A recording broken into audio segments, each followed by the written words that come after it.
Bonjour à tous et très heureux de vous retrouver pour un débriefing de François pour lequel nous recevons une nouvelle fois Maître Diane Prota qui revient du Conseil d'État pour laquelle bonjour Maître. Pour- Bonjour. pour- alors vous revenez du Conseil d'État où vous plaidiez pour bon sens en compagnie d'autres requérants, notamment le Cercle Droit et Liberté et le parti Via la Voix du Peuple de Jean-Frédéric Poisson et vous demandiez l'annulation de l'arrêté du 14 octobre qui prévoit le déremboursement des tests pour les personnes non vaccinées. Exactement. Il y a eu une audience aujourd'hui à 15 heures sur ce thème et il y aura donc une décision en début de semaine normalement. Il y avait donc plusieurs requérants qui remettaient en cause la légalité de l'arrêté du ministre de la Santé du 14 octobre dernier qui prévoit que n'auront plus accès au remboursement des tests de dépistage les personnes non vaccinées majeures. Précise, ça concerne une seule partie de la population. Ce déremboursement des tests de dépistage, c'est pour les personnes non vaccinées majeures. Donc, rien que quand on le dit comme ça, on voit tout de suite quels problèmes peuvent se poser, notamment le fait que ça soit discriminatoire, le fait que finalement c'est une amende déguisée et le fait que ça porte atteinte au principe d'universalité de la protection sociale dont nous bénéficions tous. Mais parmi tous ces arguments, il y en a un que j'ai porté pour l'association Bon Sens en tout premier lieu, c'est le fait que le ministre de la Santé n'est pas compétent pour édicter de tels arrêtés, quoi qu'il puisse en dire. En effet, l'article 34 de la Constitution dit quelles sont les matières qui relèvent du pouvoir législatif et l'article 34 dit quels sont les domaines qui, eux, relèvent du pouvoir réglementaire, donc du pouvoir exécutif et du ministre de la Santé. Dans l'article 37 de la Constitution, il est dit que tout ce qui porte atteinte gravement aux libertés relève du pouvoir du législateur. Donc, comme il y a une atteinte aux libertés, et c'est d'ailleurs ce qu'a dit le défenseur des droits dans son communiqué de presse du 20 octobre, nous avons repris ce point-là, que cette décision engageait tellement la question des libertés, puisque ceux qui ne peuvent pas se payer de tests, vous avez bien compris qu'ils ne peuvent pas avoir de passe, et donc s'ils ne peuvent pas avoir de passe, ils n'ont pas accès aux services publics, ni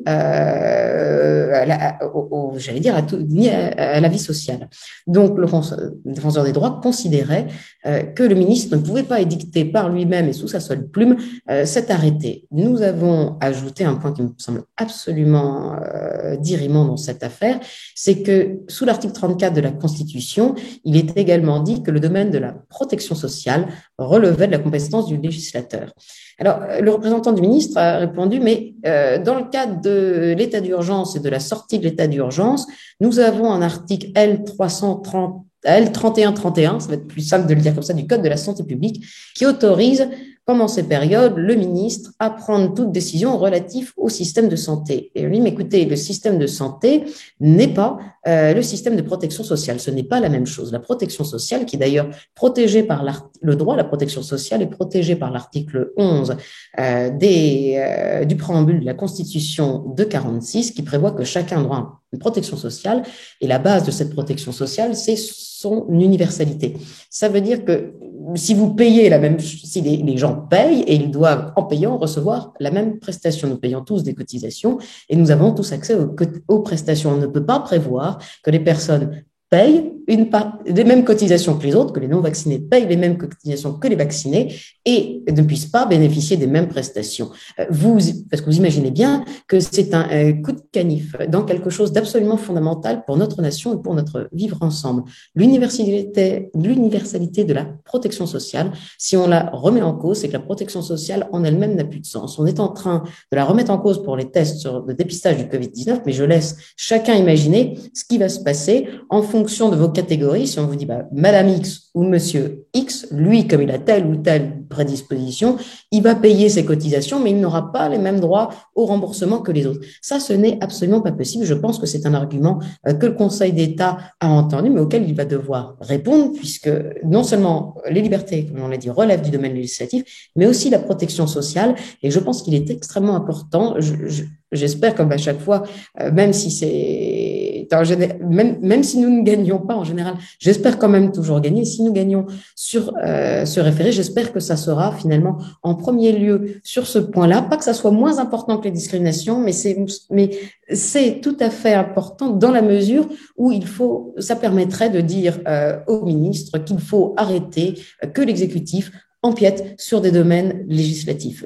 Tout ce qui interfère avec les libertés, c'est le Parlement qui doit s'en charger et ce n'est pas au ministre de prendre des arrêtés contraires à la Constitution. Est-ce que ça ouvrirait une brèche plus largement sur l'espèce de nouvelle hiérarchie des normes sanitaires qui, qui implique que l'état d'urgence sanitaire donne presque tous les droits au ministre au-delà du pouvoir réglementaire normalement? C'est exactement ça, parce que le pouvoir réglementaire vous dit, comme c'est l'état d'urgence, j'ai le droit de prendre les dispositions que je veux pour le système de santé. Mais le système de santé, vous l'avez dit, il y a quelques limites, n'est pas la protection sociale. C'est pas, je prends les mesures de ce que je veux pour tout ce que je veux. Ce n'est pas illimité. En tout cas, il faut l'espérer, parce que sinon, c'est finalement c'est pour le Conseil d'État de ratifier le fait que le ministre, par simple arrêté, prend des décisions qui en réalité devraient être prises par le législateur. Donc, c'est quand même s'arroger des pouvoirs encore plus extraordinaires que ceux qu'ils ont déjà grâce à l'état d'urgence ou à la sortie de l'état d'urgence. Et vous avez mentionné du coup l'avis du 19 juillet du Conseil d'État, qui donc avant le vote de la loi du projet de loi gouvernemental avait été rendu au gouvernement, que vous avez utilisé pour mettre le Conseil d'État face à ces potentielles contradictions. Effectivement, moi et mes confrères qui défendaient les autres requérants, nous avons tous mis en avant le considérant 19 de l'avis du Conseil d'État du 19 juillet sur la loi du 5 août qui rendait la vaccination obligatoire, mais qui prévoyait l'extension du pass. Alors, pour vos auditeurs, moi, je vais le lire parce que le considérant 19 de cet avis, c'est donc le Conseil d'État qui parle. Le Conseil d'État appelle l'attention du gouvernement sur la circonstance que l'appréciation ainsi portée sur le caractère proportionné de l'atteinte aux libertés fondamentales résultant de l'application du dispositif du pass sanitaire devrait nécessairement être réévaluée, soit en cas d'amélioration des perspectives sanitaires, soit s'il était décidé de rendre payants les tests de dépistage ou encore de limiter leur validité. Alors, non seulement à l'évidence, ils sont devenus payants pour une catégorie de la population, mais encore dans son mémoire en réponse, pour l'audience, le ministre a écrit, et c'est en page 5, dans un contexte épidémique marqué désormais par une circulation virale moins élevée, même si elle appelle une vigilance maintenue, et une campagne vaccinale très avancée, une telle prise en charge généralisée des tests n'est plus justifiée. Alors, on a deux éléments du pass qui ne sont plus justifiés, ou en tout cas qui font que le pass doit être réévalué, puisqu'il y a une baisse du contexte épidémique et il y a les tests payants. Donc, au bout du compte, nous avons demandé au juge, certes, d'annuler l'arrêté de déremboursement, mais par voie de conséquence, nous avons fait une demande complémentaire qui est d'annuler le pass. Donc, nous avons été avec bon sens jusqu'au bout du raisonnement. Mais cette question, ce qu'on disait aussi, c'est que quand on nous dit que la prise en charge généralisée n'est plus justifiée, on a fait valoir aussi oralement que c'est pas compréhensible comme raisonnement, puisque 80% des gens sont vaccinés. Donc de facto, une prise en charge. Ben oui, la prise en charge généralisée demeure. Par contre, en sont exclus 20% de la population. Ce n'est pas que la prise en charge généralisée ne se justifie plus, c'est qu'on ne veut plus rembourser les personnes qui sont non vaccinées. On ne leur accorde plus les mêmes droits au titre de la protection sociale. On exclut 20%, soit une minorité des gens du bénéfice de la protection sociale. Et sans raison valable, à mon sens. Et pensez-vous que le Conseil d'État, donc 3 mois après cet avis, puisse vous opposer que la situation a fondamentalement changé et que donc ce qui était valable le 19 juillet n'est plus forcément valable le 22 octobre? Alors, ça, si le Conseil d'État le fait, tout un chacun en tirera les conséquences. Simplement, nous avons quand même fait valoir un point de droit. Le Conseil d'État, il est divisé en deux sections. Il y en a une qui donne un avis et puis d'autres qui jugent. Alors, le juge, souvent peut-être celui qui juge peut être un avis contraire de celui qui donne son avis. Néanmoins, il y a quand même un moment où il faut une certaine cohérence dans tout ça. Donc, je pense que c'est un argument vraiment très profond. On ne peut pas dire tout et son contraire quand on est la juridiction suprême. Et nous avons, en tout cas, souligné une petite chose qui, à mon avis, ne marchera pas, mais qui doit être dite, c'est qu'il y a un principe général du droit qui s'appelle l'estoppel. Ça vient du droit anglais, mais ce que dans le cadre d'un procès normal, une partie ne peut pas, enfin un requérant ou un défendeur ne peut pas se contredire aux dépens d'autrui. C'est-à-dire qu'il ne peut pas changer 50 fois d'argumentation, sinon ça devient irrecevable. Alors, c'est sûr que le Conseil d'État en lui-même n'est pas parti à cette affaire. Néanmoins, il a quand même donné son avis. Donc, on a fait quand même valoir qu'il y avait un principe qui disait qu'on ne peut pas se contredire aux dépens d'autrui. Peut-être que le Conseil d'État l'entendra. Mais effectivement, le Conseil d'État a plusieurs fois fait marche arrière ou est revenu sur ce qu'il avait dit, ce qui a choqué les juristes, d'ailleurs un certain nombre de personnes. Là, c'est quand même extrêmement flagrant. Il y avait deux hypothèses qui devaient remettre en cause le pass sanitaire, la baisse du contexte épidémique ou le fait que les tests deviennent payants. Les deux sont réunis. Donc, on ne voit pas réellement comment le Conseil d'État pourrait se déjuger vis-à-vis de son avis dans la décision qui va venir. Alors, il y a un autre élément sur lequel vous avez argumenté en cherchant un peu toutes les failles dans cet état de fait sanitaire. C'est la discrimination qui s'était instaurée de fait entre les personnes majeures et mineures, et donc sous un prétexte que vous jugez fallacieux, que l'État vous a opposé, qui est que les personnes mineures, c'est une simple question de conditions de ressources. Exactement. Alors, de façon un peu plus, essayer d'être un peu pernicieux, mais nous avons tous plaidé la discrimination en général. Ça, je pense qu'il n'est pas nécessaire forcément de revenir dessus, mais les textes européens, des résolutions européennes récentes, dont une du 14 juin 2021, prévoit il ne doit pas y avoir de discrimination entre les gens vaccinés et les gens non vaccinés. Il prévoit aussi que les tests doivent être abordables à tous et de façon universelle. Alors, un seul test à 45 €, admettons que ça soit abordable, mais s'il faut en faire un toutes les 72 heures, ça donne 450 € par mois et ce n'est plus abordable. Et d'ailleurs, ce n'était plus abordable pour la personne que j'ai représentée, qui se joignait à Bon Sens et qui est une personne qui, malheureusement, comme 10 millions de Français, vit en dessous du seuil de pauvreté qui est, je le rappelle quand même, de 30 € par jour, c'est-à-dire moins qu'un test.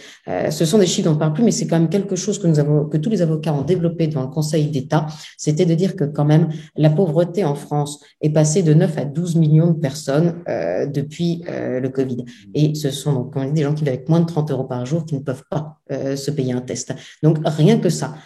Et d'ailleurs, sur le représentant du gouvernement nous a dit, mais bon, il y a quand même pour madame, et qu'on ne citera pas, la possibilité d'accéder au test si elle participe à des opérations collectives de dépistage. Mais je dis, mais écoutez, est-ce que madame X qui habite au fin fond de la campagne, il va falloir donc qu'elle attende le bus de dépistage collectif pour avoir le droit de faire ses courses? Ce n'est quand même pas possible. Mais dans le cas des discriminations, effectivement, en parlant entre vaccinés et non vaccinés, Bon Sens a soulevé un point particulier qui n'est plus la discrimination entre vaccinés et non vaccinés qu'oppose le ministre de la Santé en disant, bon, ce sont des gens qui sont dans des situations différentes.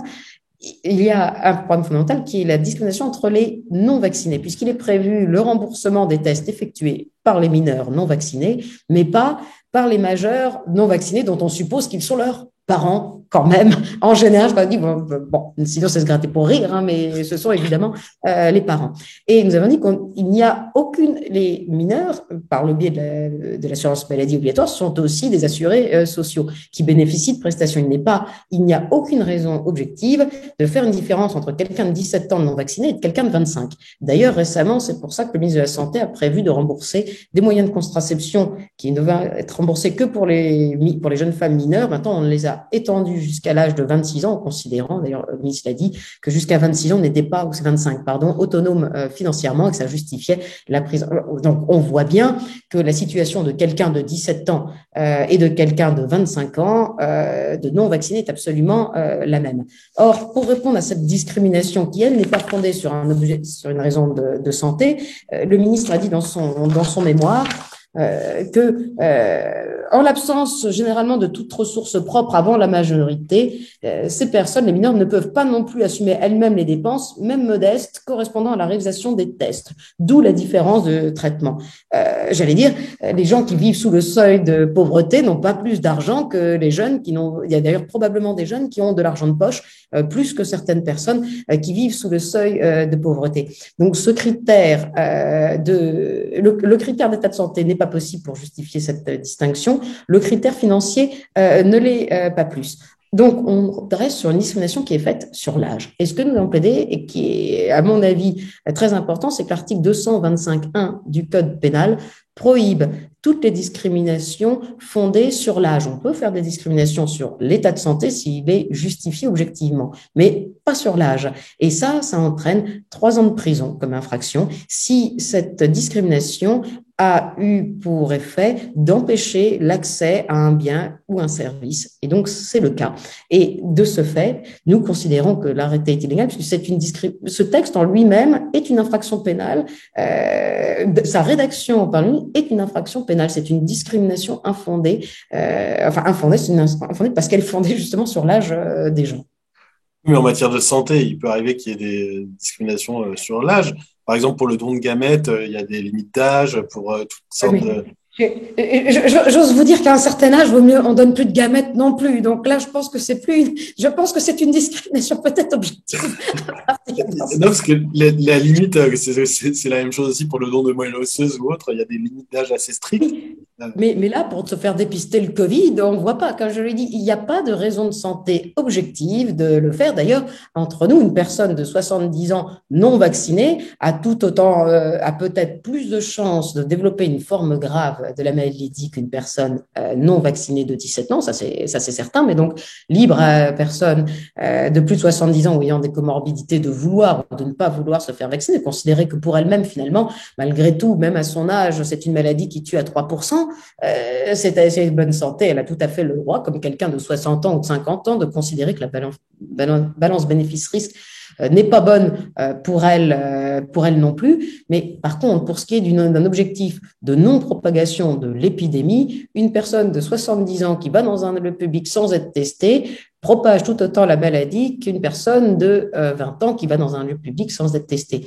Mais là encore, le principal argument du représentant du gouvernement, c'était de dire que les gens faisaient détourner le pass sanitaire. Mais là encore, c'est absurde, puisque justement, l'intérêt du pass sanitaire, c'est de faire, l'intérêt, entre guillemets, c'est de faire que les gens qui vont entrer dans les lieux publics fermés soient tous non contagieux. Donc, évidemment qu'il faut faire tester tout le monde, les non-vaccinés comme les vaccinés, rembourser que les vaccinés. Non seulement ça implique quand même de dire qu'ils sont contagieux et que le vaccin ne marche pas, parce que ça, c'est quand même une évidence, sinon on les testerait pas. Mais dans tous les cas, le pass, dans ce qui est présenté, c'est un but de santé publique. Donc, évidemment qu'il faut rembourser aux gens leurs tests pour qu'ils les fassent. Parce que sinon, si vous n'avez pas d'argent, vous ne vous testez pas. Et si vous ne vous testez pas, eh bien, toute la stratégie du gouvernement qui est testée, tracée, alertée, n'a plus de sens non plus. Et c'est pour ça,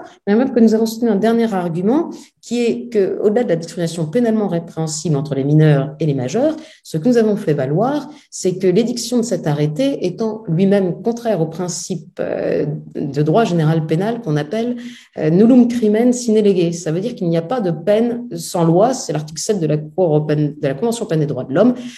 On ne peut pas condamner quelqu'un si un texte n'existe pas, et en fait, il faut regarder quelle est la finalité de ce non-remboursement. Et nous avons fait valoir que c'était une finalité évidemment coercitive, puisqu'elle s'applique puisqu'elle n'a pas de sens d'un point de vue de la santé publique, qu'elle n'a pas de sens non plus vis-à-vis des finances publiques, parce que comme l'ont fait valoir d'autres confrères, on dérembourse aussi les autotests qui étaient moins chers, qui pourtant sont tout aussi valables pour la détection que les autres tests. Donc, on ne comprend pas parce que tout ça, finalement, c'est contre les personnes qui n'ont pas d'argent. Supprimer les tests à 12, on pouvait peut-être ne pas, je ne veux pas vous faire l'avocat parce que ce n'est pas ce que je pense, mais on aurait pu imaginer qu'on dérembourse ceux à 45 euros, mais au moins pas ceux à 12 euros. C'est-à-dire que c'est ça, en fait. Rien de tout ça n'a de sens. Et c'est pour ça que nous considérons qu'il s'agit cet arrêté d'un détournement de pouvoir commis par le ministre de la Santé, puisqu'il n'a pas pour but de protéger la santé publique, mais de forcer les gens à se faire vacciner. Et donc, de se forcer. Et le détournement de pouvoir, commis par un ministre, c'est quand il prend un acte non pas dans un intérêt général, mais au profit d'intérêts de tiers. Et là, les tiers, ce sont les personnes qui gagnent de l'argent, c'est-à-dire les laboratoires pharmaceutiques, en prenant ces vaccins. Donc, en nous poussant à nous vacciner, le ministre n'a pas poursuivi un but d'intérêt général, mais a permis à des entreprises privées de s'enrichir et de ce fait, puisqu'il ne poursuit plus ce but d'intérêt général, ce non-remboursement doit être considéré comme quelque chose de coercitif et donc comme une peine qui est imposée alors qu'il n'y a pas d'infraction de non-vaccination, comme on nous l'a dit. Mais je conclurai. Et l'amende déguisée donc, que vous évoquiez. C'est une amende déguisée. Et puis, je conclurai parce que je pense que le représentant du ministre a fini par l'admettre puisqu'il s'était crié haut et fort que ne pas être vacciné, eh bien, ça a un prix. Et cette phrase a suscité des réactions estomaquées dans la salle de tous les avocats, de tous les requérants, puisque finalement, c'est venir nous dire quelle est la réalité de ce qui a des mobiles du gouvernement qui ont présidé au déremboursement de ces tests pour les seules personnes non vaccinées. Mais si vous ne voulez pas vous vacciner, vous allez payer et cher. Et il est sorti de ses gonds dans l'ambiance feutrée du Conseil d'État où il a lâché ça de façon très... Je dirais que les débats ont été animés. Hein. Les débats ont été animés. Et vous avez bon espoir, du coup, pour le début de la semaine prochaine, que vos arguments soient entendus? J'ai bon espoir que mes arguments, mais aussi ceux de tous les confrères, soient entendus, puisqu'on est revenu dessus. On a bon espoir parce que je pense quand même qu'il y a un moment où tout le monde connaît l'expression simple, la goutte d'eau fait déborder le vase. Pour certains d'entre nous, on pense que le vase a débordé il y a bien longtemps. Cela étant, certains commencent à s'apercevoir dans les gens concernés que effectivement, peut-être vont-ils être eux-mêmes concernés par la dernière goutte d'eau qui fera déborder leur vase à eux, et peut-être qu'à un moment, effectivement, parce que, rappelons-le, il y a 7 à 8 millions de personnes qui ne sont pas vaccinées, et c'est un chiffre sur une population de 68 millions de personnes absolument énorme. Ce n'est pas une minorité, c'est une partie de la population. Non négligeable. Bien, nous suivrons de près les suites de cette procédure. Merci beaucoup, Maître Diane Prota, de nous avoir accordé ce temps pour nous délivrer quelques explications et quelques récits d'audience. Et nous tiendrons informés, donc, les lecteurs de François des résultats. Moi également, j'espère vous apporter enfin des bonnes nouvelles. Merci beaucoup. Je vous en prie, je vous souhaite une bonne soirée alors. Merci, au revoir. Au revoir.